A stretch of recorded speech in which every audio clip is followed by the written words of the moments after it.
लोग हैं जिन्होंने ये तमसील पहले से जानते हैं, जो पहले से इस तमसील से वाकिफ है।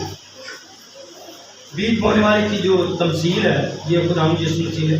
काफ़ी आप खड़े हुए हैं तो आपने मेरा साथ देना। आज एक दफ़ा फिर हम दुराई करेंगे, सीखने की कोशिश करेंगे कि खुदा यीशु मसीह ने जो तमसील कही है ये तमसील हमें कैसे आगाह करती है, हमारी ज़िंदगी को कैसे तब्दील करने का बायस बनती है।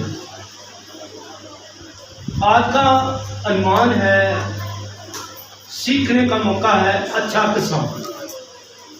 क्या मजमून है हमारा? अच्छा किसान। अच्छा किसान जो है वो बीज बोने की बात करता है और सबसे पहले जो बीज बोता है ये अच्छा किसान कहाँ पे बीज बो रहा है? राह के किनारे। कौन सी जगह पर? अच्छा किसान क्या कर रहा है? राह के किनारे। आप में से कुछ लोग हैं वो खेती बाड़ी का काम जानते हैं।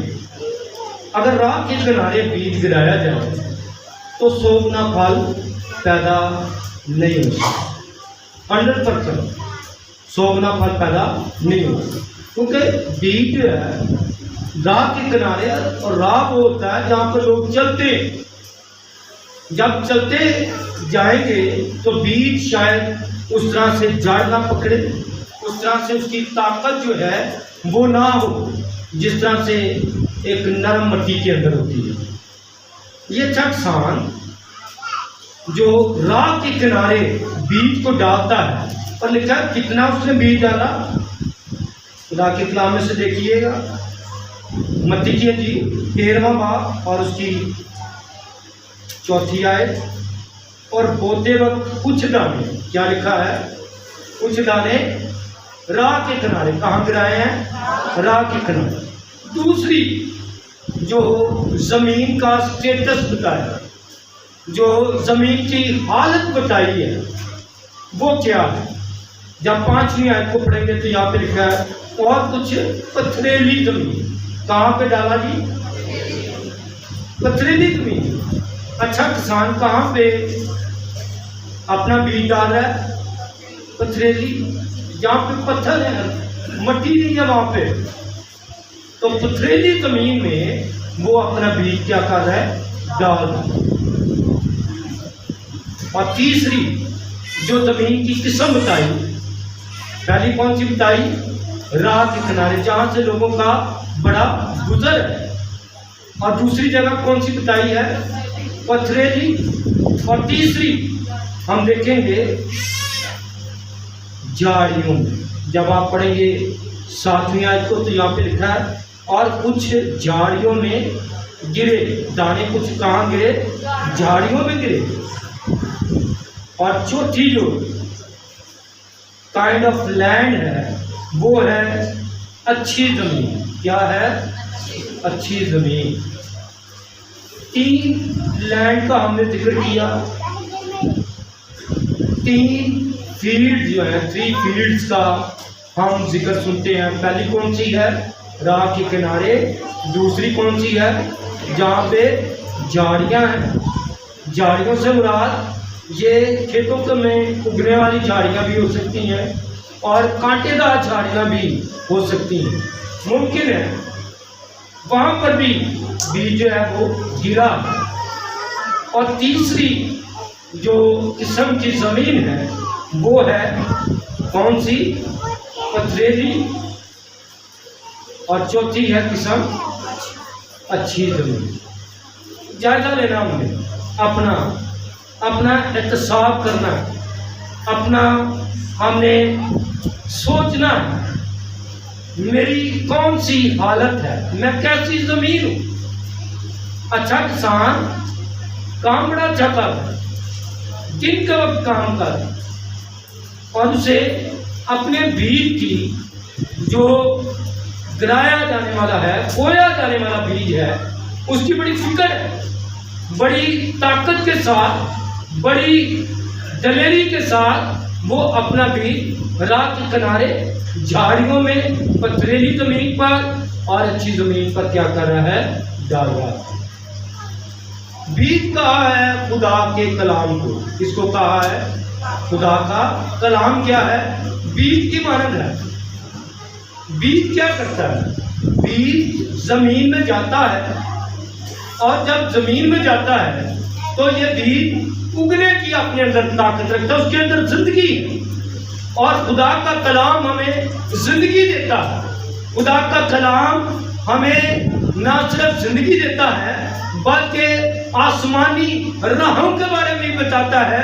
कुदरत वाला खुदा जो बीज को बनाता है, कुदरत वाला खुदा जो बीज को बड़ा करता है, दरख्त की शक्ल देता है, उस पर फल पैदा करता है, खुदा के उस मोतबर कलाम के वसीला से हम सीख पाते हैं। बीज खुदा का कलाम है। बीज के अंदर ये ताकत है, एक लगाया जाता है, उससे क्या होता है? बहुत सारे फल पैदा होते हैं, बहुत से बीज, बहुत से दाने जो है वो उगाते हैं। यानी जब खुदा का कलाम आप एक आयत पढ़ते हैं तो उस आयत के पढ़ने से आपकी जिंदगी में खुदा कई तरह के काम करता है, कई तरह की ब्लेसिंग आपकी जिंदगी में आती है। तो खुदा का कलाम जो बीज की मानद है उसके बारे में खुदा ने बयान किया। खुदा यीशु मसीह ने ये तफसील करी कि बीज बोने वाला राह के किनारे बीज होता है। अब जो जमीन है उसको तशबीह दी गई इंसानों के साथ। कुछ ऐसे इंसान हैं जो अपने ऊपर से शैतान की बातों को भी गुजरने देते हैं, खुदा के कलाम के बीज को भी गुजरने देते हैं। वो ऐसी जगह है जो ध्यान नहीं करते। लेकिन याद रखें, राह के किनारे, कभी कभी खेतों में जो किनारे बने होते हैं, वहां पे आप देखेंगे दरमियान में जो फसल है उसकी निस्बत जो किनारे हैं उन पर ज्यादा ताकत के साथ मोटे दाने वाला बीज उगा होता है, पौधा उगा होता है, उसमें ज्यादा ताकत होती है। क्या ये कामयाब जमीन है? गौर ये करना है। लिखा है जो राह के किनारे बीज गिरा उनको किसने चुग लिया? परिंदों ने। खुदा का कलाम बयान करता है परिंदों ने उसे क्या किया? उठा लिया। और लिखा है कि जब राह के किनारे बीज गिरा तो राह के किनारे जो बीज गिरने के सबब से परिंदों ने उठा लिया, और जो उठाया गया बीज है वो उग नहीं सकता। इसलिए राह के किनारे वाली जमीन के लोग ना बने। मोहतात रहे। अच्छा किसान क्या करता है? वो अपना बीज राह के किनारे भी गिराता है। अच्छे बीज से क्या मुराद है? अच्छा बीज क्या है? उगने वाला बीज, ताकत और जोर वाला बीज। और राह के किनारे वो क्या कर रहा है? गिरा रहा है। ऐसी जिंदगियां जो शायद इस कदर अच्छी जिंदगियां नहीं है, कभी वो खुदा के कलाम को अपने दिल में आने देते हैं, लेकिन कभी कभार वो खुदा के कलाम को अपने अंदर आने के बाद ठहरने नहीं देते। और जिस्मानी परिंदों की यहाँ पर बात की गई है कि जहाँ पे बीज नंगा पड़ा होता है, जहाँ पे खेतों में बीज विजिबल होता है, परिंदे उनको क्या कर लेते हैं? उठा लेते हैं। इसलिए मुतात रहे, आप अपने दिल के अंदर खुदा के कलाम को उगने की, ये कलाम का बीज उगने की ताकत रखता है, उसको मौका दो। दूसरी तरह के जो बीज है वो पथरीली, सख्त दिल। क्या किसान आपको बड़ा डना नजर आता है? मेरे ख्याल में या आपके ख्याल में आप जवाब दीजिए, क्या पथरीली जमीन पर बीज गिराना अक्लमंदी है?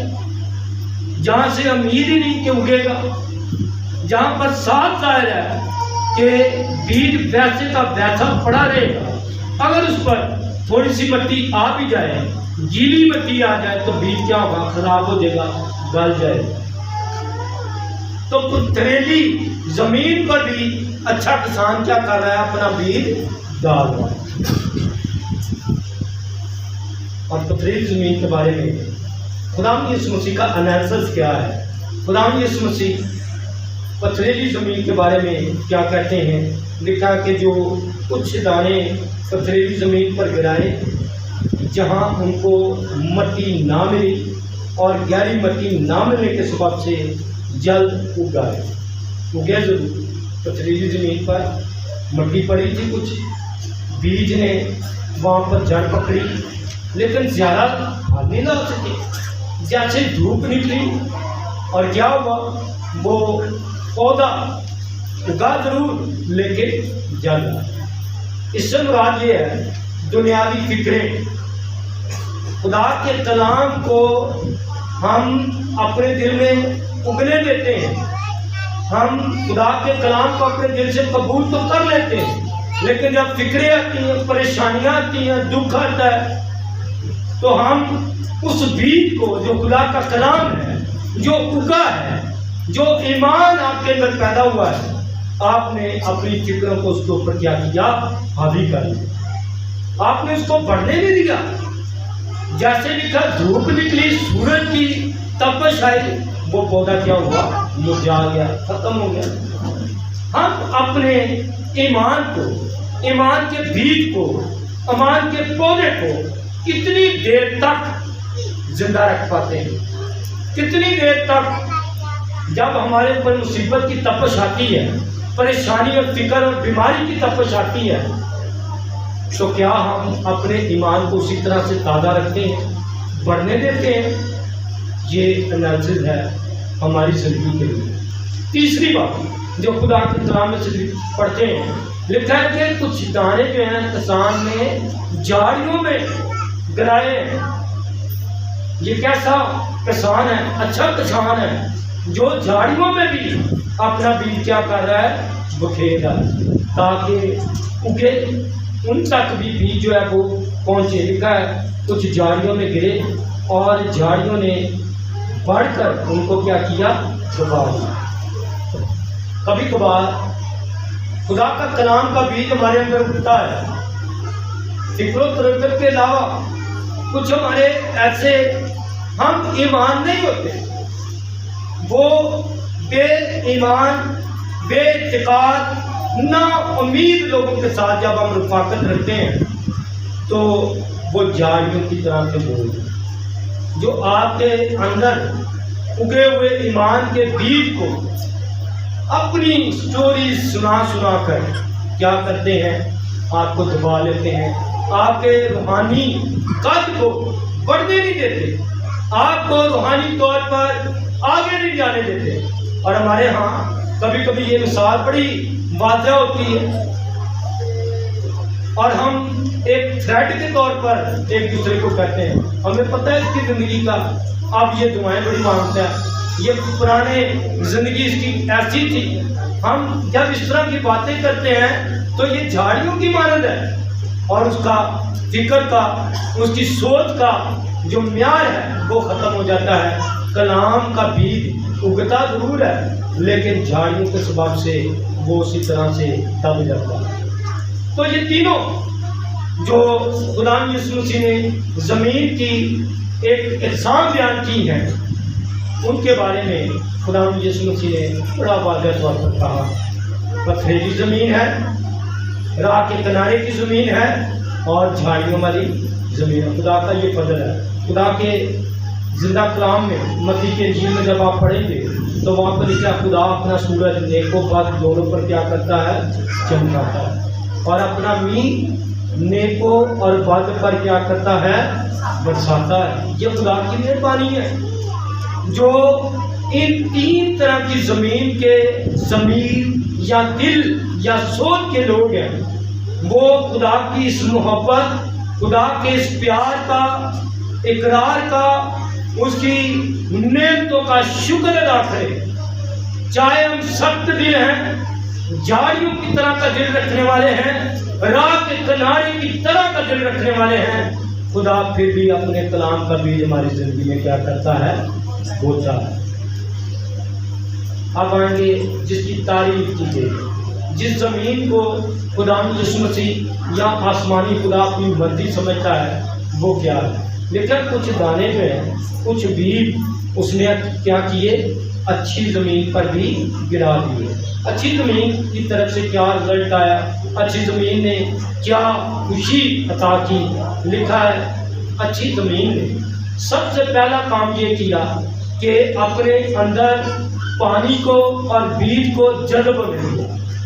अच्छा बीज क्या करता है, खुदा के कलाम को क्या करता है, अपने अंदर जज्ब होने देता है, अपनी जिंदगी में शामिल होने देता है। खुदा के कलाम को आप सुनकर खुदा के कलाम पर आप अमल करते हैं तो ये अच्छी जमीन की तरह का कलाम है, ये अच्छी जमीन की तरह की आपकी जिंदगी है कि आप खुदा के कलाम को कबूल करते हैं और खुदा के कलाम को कबूल करके अमली तौर पर उस पर अमल करते हैं तो अच्छी जमीन बन जाते हैं। लेकिन यहाँ पर अच्छी जमीन का रिजल्ट नतीजा क्या बयान किया खुदा यीशु मसीह ने, जो हमारी मरकजी ख्याल है, जो मरकजी नुक्ता है, जिस पर हमें आज अपनी जिंदगी का एनालिसिस करना है, हमें गौर करना है। लिखा है कुछ 100 गुना, कुछ 60 गुना और कुछ 30 गुना। नंबरिंग कर दी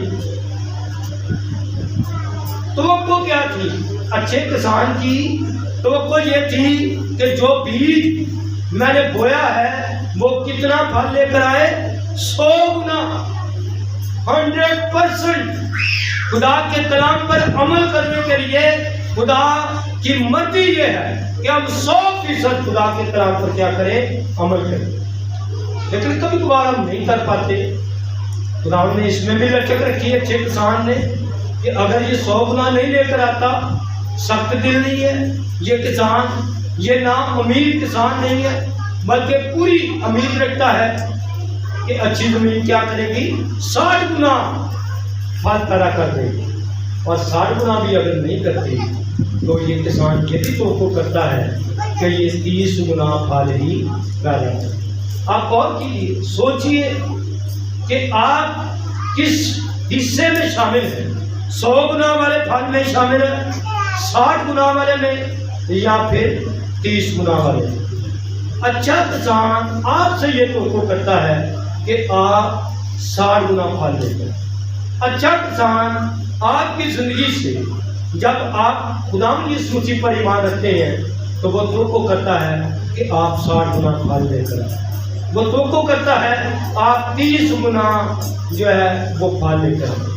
कम से कम जो म्यार बयान किया गया है खुदा के कलाम के मुताबिक वो है 30 गुना। और महीने के दिन कितने होते हैं, 30 होते हैं। 30 दिन, 60 दिन नहीं खुदा के कलाम पर अमल कर सकते तो कम से कम हमें 30 दिन तक क्या करना चाहिए, खुदा के कलाम पर अमल करना। और हमारी हालत क्या है कि हम त्योहार के दिन भी अपने आप को इतना मसरूफ कर लेते हैं और अच्छे किसान को जो आसमानी बादशाह हमें देना चाहता है हम उसके बारे में फिक्र नहीं करते। मेरे जो एक कहानी के साथ आज का पैगाम आप तक पहुँचाना चाहूँगा कि खुदा कलाम के बीज को किस तरह से हमारी ज़िंदगी में बयान करता है। बड़ी तवज्जो के साथ सुनिए। किसी ने ये कहानी बयान की है और कहानी में वो बयान करता है कि जब वो खुदा के कलाम की मुनादी कर रहा था तो वो बड़ा मुतासर हुआ वो शख्स कि मुझे खुदा की खिदमत करनी चाहिए। कभी कभार हम भी खुदा के कलाम में से सुनते हैं, बरकत पाते हैं और हमारा दिल खुशी के साथ जज्बा करता है और हम सोचते हैं कि हमें डिफरेंट स्टाइल से, डिफरेंट तरीके से खुदा की खिदमत करनी चाहिए। तो शख्स ने ये फैसला किया कि वो बोल तो नहीं सकता, बोलकर शायद वो अच्छी मनादी नहीं कर सकता, खुदा के पास लोगों को नहीं लेके आ सकता। उसने कुछ पम्फलेट लिए, छपवाए और उनको बांटना शुरू कर दिया और ये कहना शुरू कर दिया कि यीशु मसीह निजात देता है, उसके वसीला से निजात मिलती है, उसके वसीला से आपको बरकत मिलती है। और वो मुख्तलिफ जगह पर जाकर वो पम्फलेट तकसीम करता रहा। लेकिन एक रोज़ ऐसा उसकी ज़िंदगी में चांस आया कि किसी खातून ने जिसके साथ एक बच्चा था, वो खुदा पर ईमान नहीं रखती, वो किसी दीन पर भी ईमान नहीं रखती, वो किसी खुदा के बारे में नहीं जानती थी। उसने उस शख्स के पम्फलेट को पढ़ा और उसे पकड़ा और उसे गालियां देनी शुरू कर, और लोगों को कहा ये गलत शख्स है, ये इस तरह से मुनादी नहीं कर सकता। लोगों ने उस खतून की आवाज को सुना और उस खतून की आवाज के ऊपर उस पम्फलेट बांटने वाले खुदा के खादिम को जब्त किया, तशद्दुद किया, उसका खून बह रहा था। लोगों का एक बहुत बड़ा हजूम इकट्ठा हो गया और सारे मामला पूछ रहे थे क्या हुआ है, और सारे ये समझते शायद इस खतून के साथ इसने कोई गलत बात की। तभी जब एकदम से थोड़ी सी खामोशी हो गई और ये शख्स बेहोशी की हालत में आ गया, गिर पड़ा, इसका खून बह रहा था, तो जो मारने वाले थे उन्होंने समझा कि ये मर चुका है, और ये सारे लोग एकदम से पीछे हट जाते हैं। उस खतून का एक बेटा जो है, जो उसके साथ था, वो आगे आता है। जब आगे आता है तो देखता है कि वो शख्स अधमुआ पड़ा, वो मरने की गई। तभी वो अपनी माँ को बुलाता है और वो इशारे करके कहता है मामा मामा माँ माँ। और तभी वो खतून जब अपने बच्चे की तरफ देखती है तो वो रोना शुरू कर देती है। अजूमा भी थोड़ी दूर है लेकिन रोना शुरू कर देती है। लोगों ने पूछा कि अभी थोड़ी देर पहले आप कह रही थी इस शख्स को मारो, इसने आप कुछ नहीं कहा, आप रो क्यों नहीं है? तब उसने गवाही दी। उसने कहा जो पम्फलेट मैंने पढ़ा था उसमें ये लिखा था कि खुदावंद आज भी मौजज़े करता है। खुदावंद क्या करता है? आज भी मौजज़े करता है। ये तो मेरा बेटा मुझे माँ माँ कहकर मामा कहकर बुला रहा है, ये गूंगा था, लेकिन खुदावंद की शान ये है कि ये मुझे आज बोला है। पहली मर्तबा ये इसके मुंह से माँ का लफ्ज निकला है। रो इसलिए रही हूँ कि खुदा के कलाम का असर मुझ पर हुआ है, मेरे बेटे पर हुआ है। मैं इस जिंदा खुदा को देखना चाहती हूँ। लोगों ने पानी का छटा छटा लगाया, उसे उठाने की कोशिश की। तो जब वो खादम होश में आया तो उसने गवाही के तौर पर बताया कि मैं तेरे जिंदा खुदा को देखना चाहती हूँ, मिलना चाहती हूँ कि कौन है जो आपको मारने के बदले में मेरे बेटे को आवाज़ दे सकता है, मुझे निजात दे सकता है। मैं जानना चाहती हूँ। मेरे तो ये है 100 गुना फल का। आपकी ज़िंदगी तब्दील हो जाएगी, आपकी ज़िंदगी में बरकत आ जाएगी, आपकी ज़िंदगी में गवाही आ जाएगी, आपकी ज़िंदगी यीशु मसीह के लिए बन जाएगी। तो ये ईमान की गवाही आपके लिए बन जाएगी। फैसला हमने करना है कि मैंने खुदा के कलाम पर 30 दिन अमल करना है, 60 दिन अमल करना है, 100 दिन अमल करना है। ये फैसला हमारे ऊपर है मेरे तो, लेकिन खुदा ये चाहता है कि हम 100 गुना फल पाएं। आए अपने सर को झुकाएं, खुदा उनसे दुआ कीजिए। खुदा आपसे चाहता है कि आप 100 गुना फल करें। खुदा आपसे चाहता है कि आप रूहानी तौर पर बढ़ते पाएँ। आपसे खुदा चाहता है कि खुदा आपकी ज़िंदगी में काम करे। खुदा चाहता है कि आपकी ज़िंदगी 30 गुना कम से कम 30 गुना फल पैदा करने वाली बन जाए। खुदा की शुक्रगुजारी करें, खुदा की तारीफ करेंगे अपने दिलों में। हम दुआ करेंगे, मिसेज कामरान श्यामल के साथ मिलकर हम दुआ करेंगे आपके कलाम के लिए, बायस बरकत कलाम के लिए। अगर आपने आज खुदा के कलाम में से बरकत हासिल की है, आपको खुदा के कलाम की समझ आई है,